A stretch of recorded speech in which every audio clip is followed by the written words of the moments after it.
Hi guys, कबीरा classes में आपका फिर से एक बार और स्वागत है। मैंने पिछले वीडियो में आपको चैप्टर सेकंड की पुष्पीय पादप में लैंगिक जनन पढ़ाया था। उस चैप्टर में आपको 2 से 3 चीज़ें बताई गई थी। पहला पुष्प के भाग और पुष्प में परागण।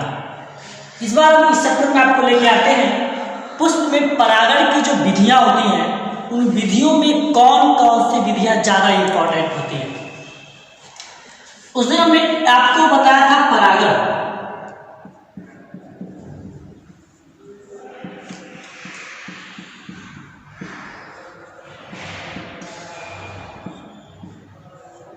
इसकी परिभाषा आपको एक लाइन में बताया गया था। जब एक पुष्प के पराग उसी पुष्प के वर्तिकाग्र पर जाते हैं तो स्वपरागण की कंडीशन में आते हैं, लेकिन पहले परागण की बात करता है। परागण जानेंगे, फिर आपको स्वपरागण और परपरागण के बारे में आपको क्लियर कर देते हैं। परागण क्या है? तो नर पुष्प और मादा पुष्प के मिलने की प्रोसेस, यानी नर के जो पार्टिकल्स है, मादा के पार्टिकल्स है, जो दोनों आपस में मिलते हैं, तो परागण की प्रक्रिया होती है। तो परागण जो हमने आपको बताया था, एक स्वपरागण,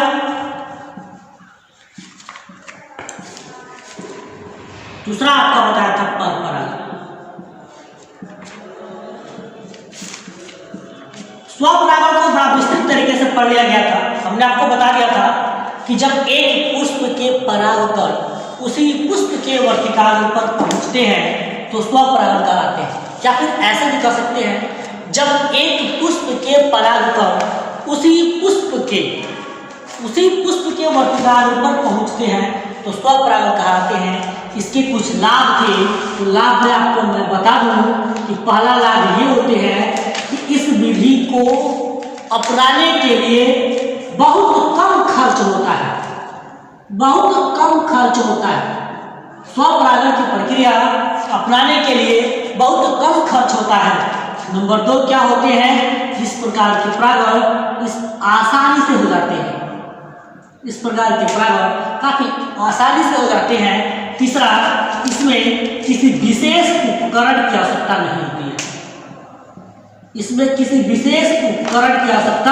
नहीं होती है। और चौथा कि यह परागण सभी सामान्य परिस्थितियों में हो सकती है।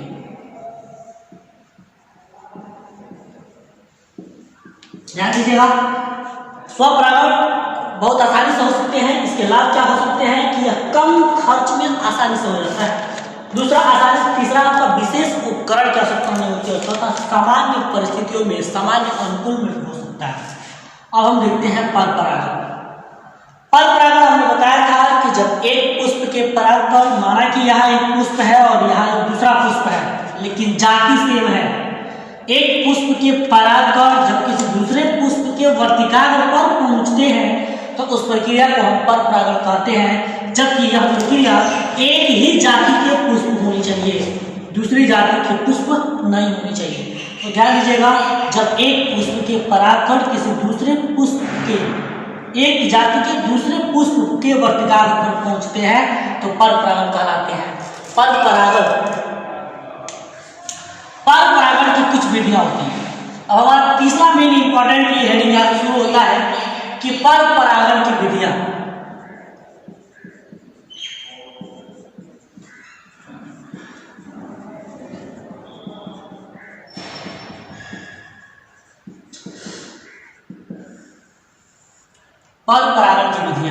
परपरागण की कौन कौन सी विधियां होती हैं, इसको ध्यान दें। अब तक हमने परागण पढ़ा था, परागण के प्रकार पढ़े थे। अब आपको परपरागण की विधियां पढ़नी है। तो परपरागण की पहली जो विधि होती है वह पहला होता है बाय विंड, यानी हवाओं के द्वारा। दूसरा आपका होता है बाय एयर, बाय वाटर, यानी जल के द्वारा। तीसरा बाय इंसेक्ट, कीटों के द्वारा होता है। और चौथा होता है बाय बैट, यानी चमगादड़ों के द्वारा होती है। एक और परागण होती है, उसको भी क्लियर, पहले इसको बता देते हैं, जो बच रहा है उसको रास्ता हम क्लियर कर देंगे। देखिए, पहला बोल रहा है हवाओं के द्वारा परागण। इसमें क्या होती है, परागकण काफी छोटे व हल्के होते हैं। ऐसे पुष्प जिनके परागकण काफी छोटे व हल्के होते हैं और जब हवाएं सामान्य परिस्थितियों में गुजरती हैं तो उनके परागकण उड़ते हुए किसी मादा पुष्प के वर्तिकाग्र पर गिर जाते हैं और जहां पर परागण की प्रक्रिया संभव हो जाती है। इस प्रकार की परागण वायु परागण कहलाती है। जैसे मक्के, आपने देखा होगा मक्का का एक पौधा होती है, उस मक्के के पौधों में ऊपरी हिस्सों में कुछ ऐसी संरचना दिखाई देती है जिसमें आपके छोटे छोटे परागकण पाए जाते हैं।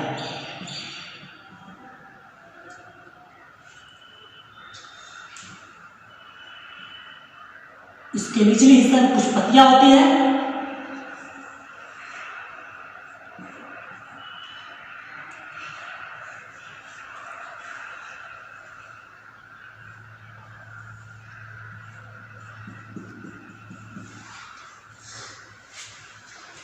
ये मक्के के पौधे की ऊपरी हिस्सा होती है। इस ऊपरी हिस्सा को लोअर पार्ट से बोलते हैं। इसकी निचली जो हिस्सा होती है इसको हम मादा पार्ट से बोलते हैं। ध्यान दीजिएगा, जब मक्के के पौधे में जब मक्के की पौधे की बुआई होती है, जब मैच्योरिटी की कंडीशन आती है तो इसका परागकण काफी हल्का होता है। जो परिपक्व होने की दशा में जब हवा चलती है तो इसके परागकण बिखरने लगते हैं, उड़ने लगते हैं और हवाओं के साथ साथ किसी मादा पुष्प के वर्तिकाग्र पर गिरते हैं जहाँ पर परागण की प्रक्रिया संभव हो जाता है। इसलिए इसे हम हवा के द्वारा परागण के नाम से जानते हैं। कभी कभी हल्के फुल्के छोटे छोटे दूब व घास में भी इस प्रकार के परागण पाए जाते हैं। दूसरा आपका होता है बाय वाटर, यानी जल द्वारा, यानी जल द्वारा होने वाली परागण जल परागण कहलाती है। जल द्वारा होने वाली परागण जल परागण कहलाती है। इस प्रकार की परागण सिर्फ उन्हीं पौधों में होते हैं जो जलीय होते हैं। जल परागण सिर्फ उन्हीं पौधों में होते हैं जो जल में पाए जाते हैं, जैसे कमल। इसके अलावा कुछ वैलिसनेरिया भी होती है। वैलिसनेरिया और वैसिनेरिया और चिरकोटा भी पौधे होते हैं जिनमें आपके जल परागण हुआ करते हैं। तीसरा आपका आता है बाय इंसेक्ट, यानी कीटों के द्वारा। कीटों में एक पौधा का नाम आता है सैल्विया। सैल्विया एक पौधा का नाम होती है। सैल्विया के पुष्प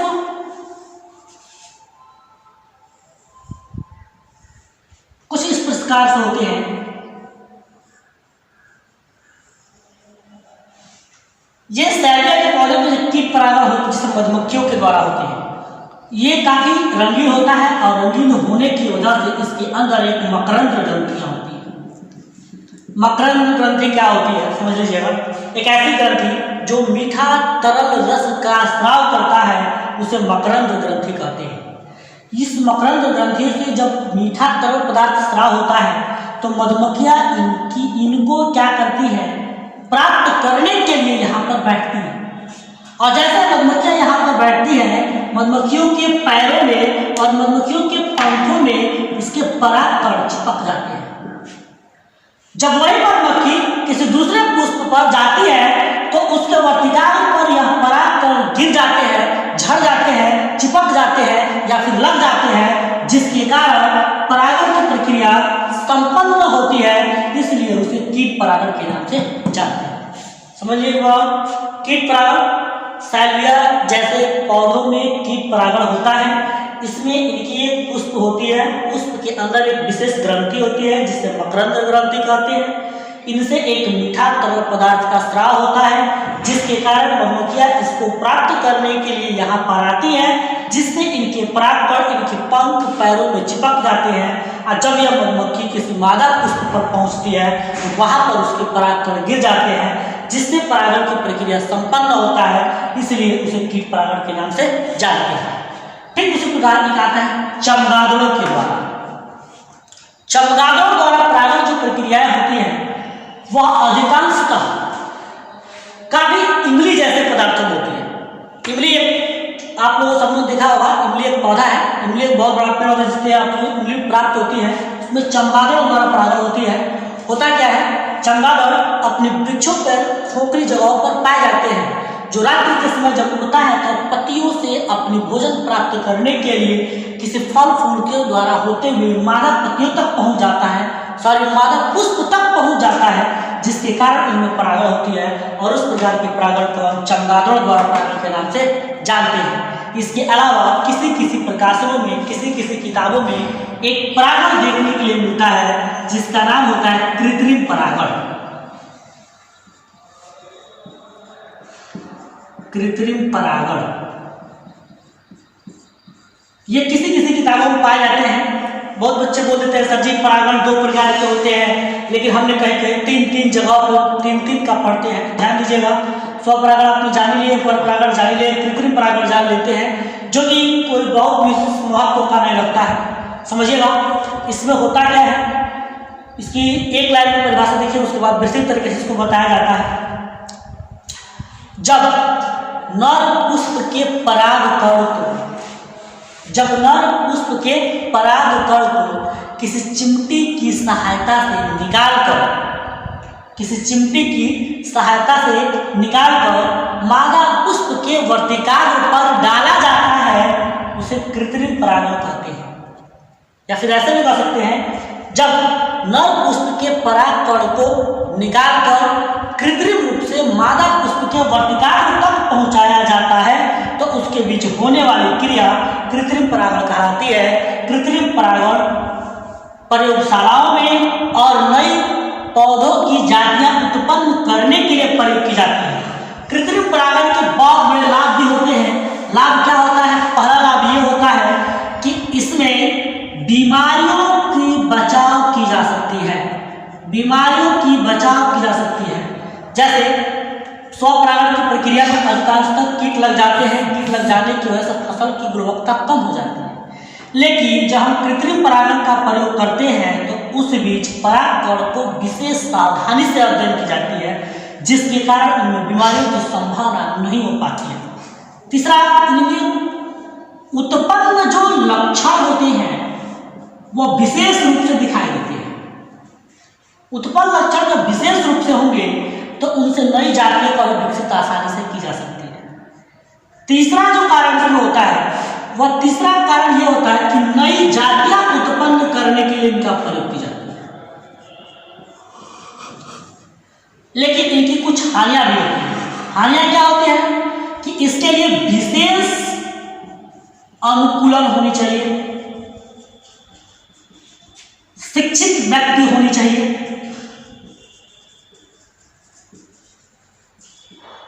और अनुकूल वातावरण होना चाहिए।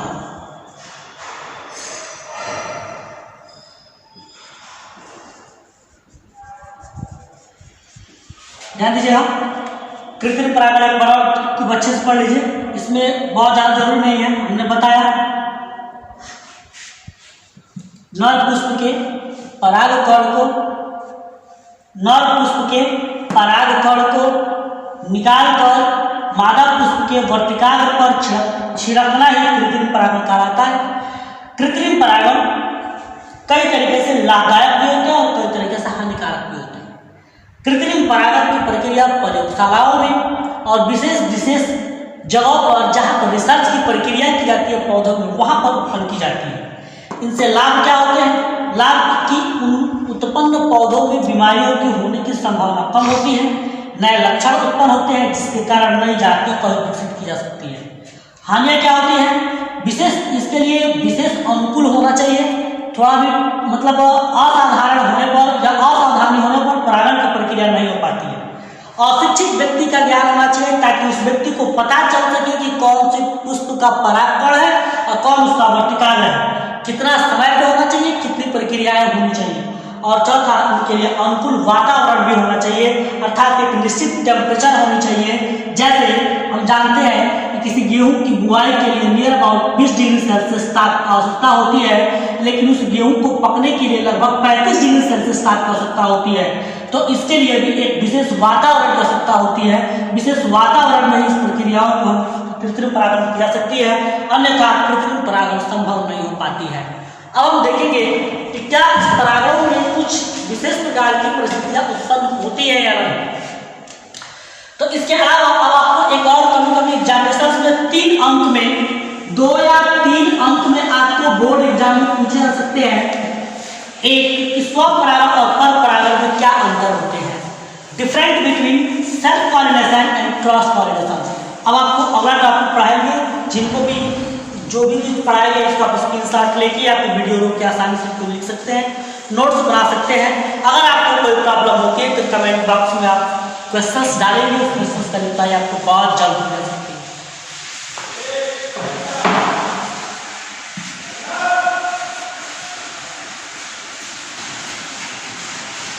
देखिए अगला इस चैप्टर का रहेगा हमारा different between self pollination and cross pollination.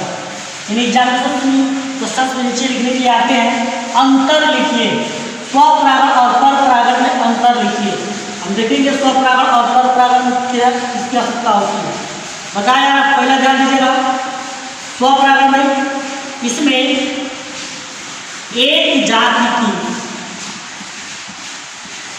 एक जाति में होने वाली प्रक्रिया है। जब एक जाति के दूसरे पौधों में होने वाली प्रक्रिया है, पहला है स्वपरागण एक ही जाति के एक ही पौधों में होते हैं, परपरागण एक जाति के किसी दूसरे ही पौधों में पाते हैं। इसके लिए किसी विशेष उपकरण की आवश्यकता नहीं होती है, इसके लिए किसी विशेष उपकरण की आवश्यकता नहीं होती है, लेकिन इनके लिए विशेष उपकरण विशेष माध्यम की आवश्यकता होती है, जैसे जल का, वायु का, हवा का, ऐसी प्रक्रिया है। यानी जो भी प्रोसेस आपको 3 से 4 वीडियो के द्वारा बताया गया, इसमें किसी माध्यम की आवश्यकता होती है, जबकि इसमें किसी माध्यम की आवश्यकता नहीं होती है। यह कम से कम समय में हो जाता है, कम से कम समय में होता है, और इसके लिए अधिक समय लगता है। अगला ध्यान दीजिएगा, ये जो प्रक्रिया होती है, इस प्रक्रिया की बात की जाती है, सेल्फ पॉलिनेशन की बात की जाती है। तो सेल्फ इसमें कोई नया लक्षण नहीं बनता है, जबकि इसमें नया लक्षण उत्पन्न हो जाता है।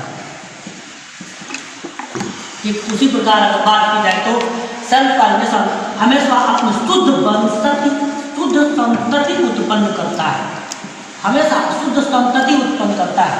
लेकिन इस प्रक्रिया में कभी कभी विक्षुब्ध या बीमार पौधे भी उत्पन्न होने की संभावना होती है। इस प्रक्रिया हमने देखा कि स्वपरागण और परपरागण में अंतर, तो हमने बताया कि एक जाति में होने वाली परागण है या एक जाति की किसी दूसरे पौधों में भी हो सकती है। इसमें किसी विशेष उपकरण की आवश्यकता नहीं होती है, जबकि इसमें विशेष माध्यम की आवश्यकता होती है। ये कम से कम समय में हो जाता है, इसमें थोड़ा अधिक समय लगता है। इसमें नए लक्षण उत्पन्न नहीं होते हैं, जबकि इसमें नए लक्षण उत्पन्न होते हैं। अगली प्रक्रिया की बात करें तो इसमें शुद्ध संतति प्राप्त होती है, जबकि इस प्रक्रिया में कभी कभी बीमार संतति भी उत्पन्न हो जाती है।